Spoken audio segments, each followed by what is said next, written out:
અંકલેશ્વરના ખરોડ ગામની સીમમાં શિકારની શોધમાં આવી ચડેલ દીપડો ગ્રામજનો અને ખેડૂતોની નજરે પડ્યો હતો, જે અંગે સ્થાનિકોએ અંકલેશ્વર વન વિભાગમાં જાણ કરવામાં આવતા વન વિભાગ દ્વારા મારણ સાથે સીમમાં પાંજરું ગોઠવવામાં આવ્યું હતું.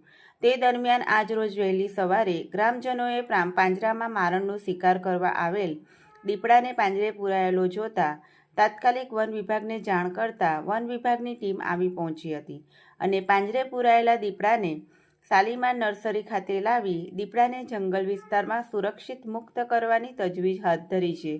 અત્રે ઉલ્લેખનીય છે કે અગાઉ 1 મહિના પહેલા પણ આ જ ગામની સીમમાંથી કદાવર દીપડો પાંજરે પૂરાયો હતો. નમસ્કાર, હું બી ઉમો વન વિભાગ અંકલેશ્વરમાંથી.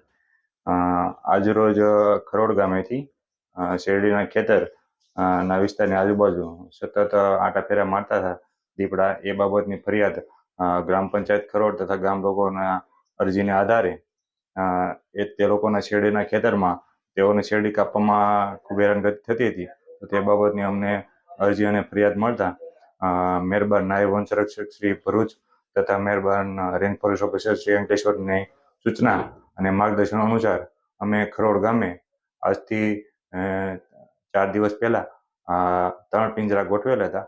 તો અલગ અલગ જગ્યાએ 3 પિંજરા ટેપ કેજ ગોઠવેલા હતા. તો એમાં એક ટેપ કેજમાં આજે એક નર દીપડો જેની આશરે ઉંમર 3 વર્ષ જેટલી છે, તો તે ટેપ થયેલ છે.